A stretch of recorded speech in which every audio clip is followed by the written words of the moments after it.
Hello and welcome back to the board. I'm the Gap Major, and this is a review of the Italian tech tree Tier 6 battleship Francesco Caracciolo, which has become fully researchable this patch.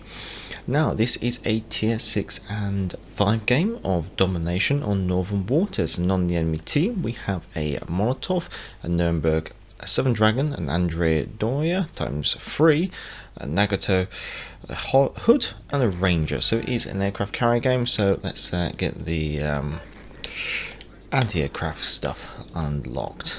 Doesn't really matter too much for a battleship because you'll probably be seen regardless with aircraft.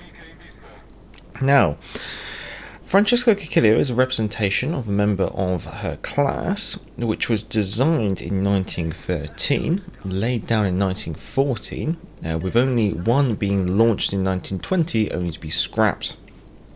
Now, this was a design for a class of fast battleship, very similar to the Queen Elizabeth class for the Royal Navy, which was obviously for the Italian Navy, but obviously due to wartime restrictions and other priorities, they weren't really ever finished, and so when one was finally launched in 1920, although some consideration was given to making her into an armoured carrier, she was just decided it wasn't just worthwhile.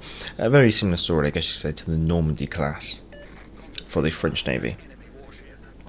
Now in game, she's represented in a almost what if. So first of all, she's a what if completed ship of the class with a what if 1930s rebuild, which is quite amazing. So she's had like a reconstruction of her superstructure, a reconstruction of her secondaries and anti-aircraft capability, along with numerous other things, I guess you could say. So, on to the review, and as always, in comparison to the other tech tree Tier 6 battleships, starting with survivability.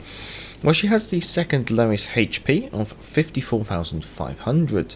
She also has the third lowest HP pool of 84,964. Now, she has an average torpedo reduction of 25%, and when it comes to the arm scheme, it's always best to go back to the port and take a look at the arm scheme there. So back in the port, taking a look at the arm scheme of the Francesco Caracciolo. Let's start off with the superstructure as always. So this is mostly covered in the usual 60mm plating, which isn't really going to be stopping anything. It's the general harvestable area of the superstructure, which can be obviously spammed with high explosives and low caliber armor piercing shells. Obviously there are some parts of the superstructure which are thicker. These are the command systems and the barbettes for the secondary armament. Now moving on to the next least interesting thing is probably the torpedo bulge. There it is. That's all you really need to know. Generally it's not going to be having too much impact on how you actually play the ship, but it's just worth noting that where the torpedo bulge is, and therefore that's the area of the ship where you will be getting the largest torpedo reduction for those incoming torpedoes. Moving on to the bow and the stern, they're slightly funny shaped. The reason being is they do cover the deck armour going quite a substantial amount back, I guess you would say. Now, starting with the stern, because the stern's nice and simple. The stern is mostly covered in 26mm of plating on the armoured belt and on the armoured deck, which means it's only able to resist 14-inch AP. So anything smaller, it's fine, it keeps balancing. Anything higher, then it should be able to overmatch it, which is the bit of the downside, I guess you could say. Moving on to the bow, you can see that obviously the deck and the upper armoured belt is the same 26mm of plating. However, you do have a lower armoured belt which consists of 150mm of plating, which is capable of resisting pretty much all AP. So generally at say long range and stuff, if people can aim for the bow, then they should be able to punch into your ship. However, if you get close, the amount of ship that they might be able to target would obviously decrease. Now, this has a really quite interesting combination with, say, the main armoured belt. You can kind of see that the bow and the stern kind of fit over it. So, first of all, as worth noting, in the centre of the ship there is another piece of armoured deck which is only 26mm thick, which again is only 14-inch AP resistible. However, there is a lower armoured deck which is 80mm thick, which is capable of resisting 16-inch AP, which is quite advantageous, as you could say. So the deck armour is a bit weird, I guess you could say. Now, when I take the bow and the stern off, you can see that there is partially a secondary deck in some areas of the ship, which is going to be kind of helping, almost adding a layer of spaced armour, I guess you could say, between it and the sister, which is obviously peeking up inside those little recesses, I guess you could say. So obviously if I put the citadel in, you can see that there is this lower armoured deck, which is 80mm thick. Now when it continuing with the main armoured belt, so I'll turn the citadel off, the main armoured belt is 300mm thick, which means it's capable of resisting practically all AP when angled. So when it comes to angling this ship, obviously I think she's quite good to angle from the bow, more advantageous than say tanking from the stern, unfortunately. Now turning on the citadel, and you can see that it is long, it is above the waterline, and there obviously are parts of it which are easy to pick out. Almost behind A turret and behind Y turret is basically the extent of the citadel. Now the citadel is mostly covered in 49 to 7mm plating, with obviously an 80mm top, and it does have a little bit of thinner armour that you can see there, but that's basically where the turret barbettes go.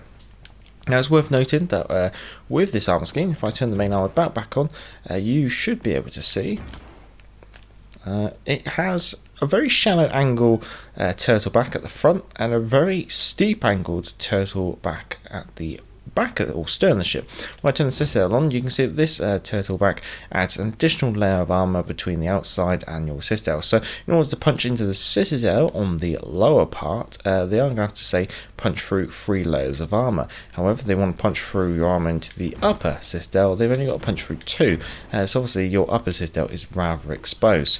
And as usual, the turrets and barbettes be covered in the usual thick plated steel, which should keep them well protected, and obviously they go all the way down to the citadel. That's where those slightly thinner sections of armour come from. Overall, the armour scheme of the Francesco Caracciolo seems to be quite survivable, with it being slightly more advantageous to obviously keep your bow towards the enemy than your stern, but obviously she is quite manoeuvrable, but we'll cover that in the review. Anyway, back to the game. Welcome back. So moving on to artillery. Well, she has 8 number 15-inch guns mounted in 4 dual gun turrets. We have A turret at the front with a B turret super firing, and then we have X turret at the rear super firing over Y turrets. So we've got 2 forward, 2 aft, which is quite nice. Now these will offer you the shortest range for the tier of only 15.8 kilometers, along with the joint slowest reload of 33 seconds. However, you are looking at having the fastest turret traverse speed of 30 seconds per 180 degrees of rotation. When it comes to the shells, you are looking at having the 4th lowest HE shell damage of 5,800, along with having the lowest fire chance of 24%. And last but not least, with the AP shells, you are looking at having the average AP shell damage of 12,000 flat. Now when it comes to the DPMs, you are looking at having the 2nd lowest HE DPM, along with the worst fires per minute and the 2nd lowest AP DPM. So not that amazing. Just going to see if we can work over the broadside of this Andre. Getting a little high, the reason being is the shells do like to scatter all over the place, the best way to put it, but that is enough to seal the deal quite nicely. So, on to manoeuvrability, and that's one thing where I think this ship really does shine. She's obviously the fastest at the tier, or 2nd fastest I should say, at 29 knots. She's also the 3rd smallest turn circle of 740 meters. Furthermore, she has the 4th fastest redshift of 14.3 seconds, so very manoeuvrable. When it comes to the concealment, she's obviously best at tier. This is something that usually happens when you end up with ships with very short range. So she has a detectability by sea of 14.3 kilometers and detectability by air of 11.4 kilometers. Furthermore, she has a detectability of 13.1 kilometers when firing from smoke.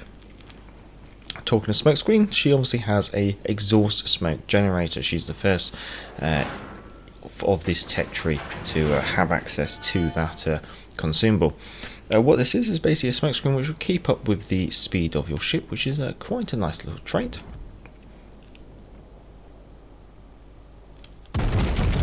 see if we can make a mark here, you never know.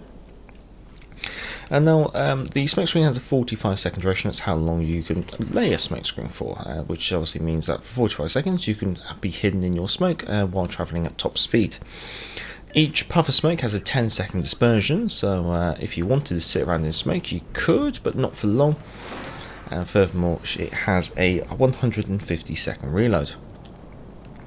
You also have a full number of repair parties, which is slightly more than the usual, I guess you could say, where in this case you end up having a total of 4, which is quite interesting.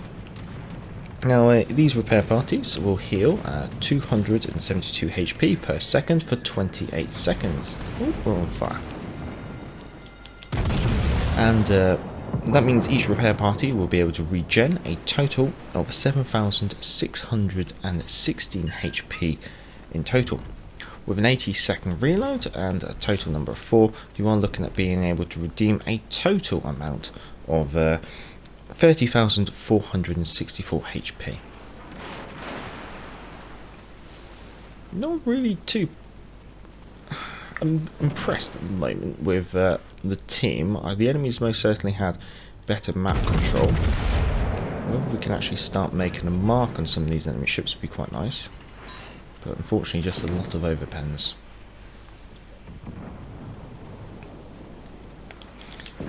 We can obviously assign some secondary priorities.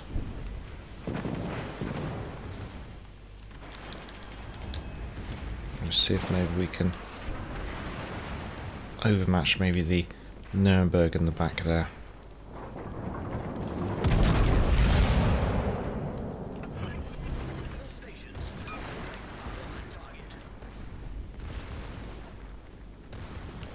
What would be nice is if we could maybe switch our guns to the other side.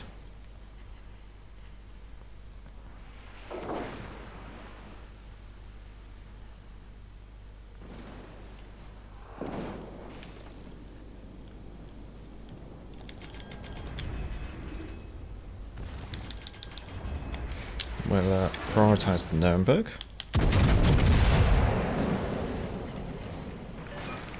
Now obviously she has the normal damage control party for most battleships, which is 15 seconds duration and 80 seconds reload, and she's also got the standard enhanced secondary targeting, which you also get free of.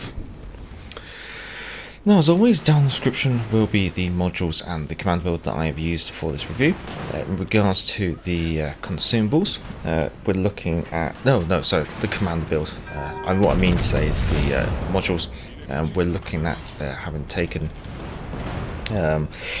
aiming systems module 1, propulsion module 2, and target acquisition module 1.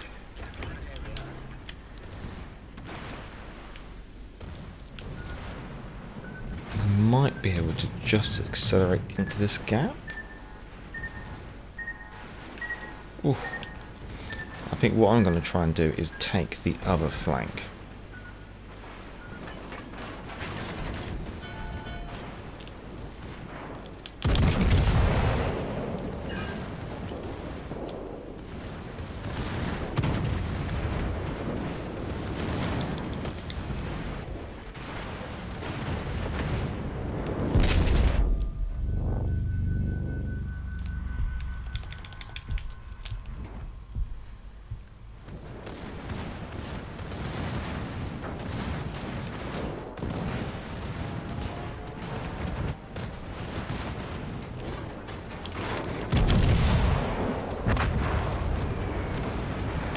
Hood.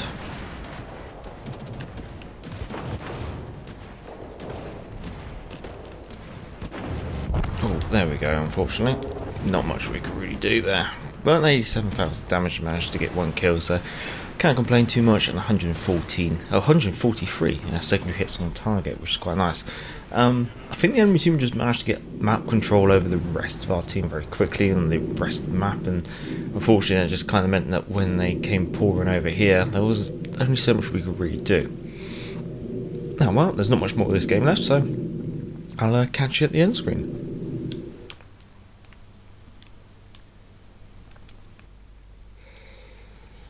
Well, unfortunately, it's a defeat, but we can't really do too much about that, I guess you could say. Overall, impressions of the Francesco Caracciolo. I can sometimes find her shells to be incredibly wandery, with the dispersion turning up all sorts of stuff. And so that's one of the reasons why I kind of went for try to do a bit more of an accuracy build, but also try and have some of those secondaries in there, because obviously the secondaries can be quite nice as well, is the best we put it. So obviously they did help with the overall damage total there. In regards to coming on the team, coming third on the team, so it is what it is. The enemy team managed to get a lot of map control very quickly, especially on the other flank, as best we put it. Economy wise, walking away with a total profit of 104,000 credits with a premium count and a common credit booster, so not too bad considering it was a loss. Without premium count or the credit booster, probably was still walked away with a profit of about 13,000 credits, so I can't complain too much there. So yeah, she's not too bad, as best we put it. She suffers from the usual armour scheme issues that the tier 6 battleships do, and therefore that can sometimes be to her detriment when she's up tiered, but she is reasonably quite strong, I guess you say, as well.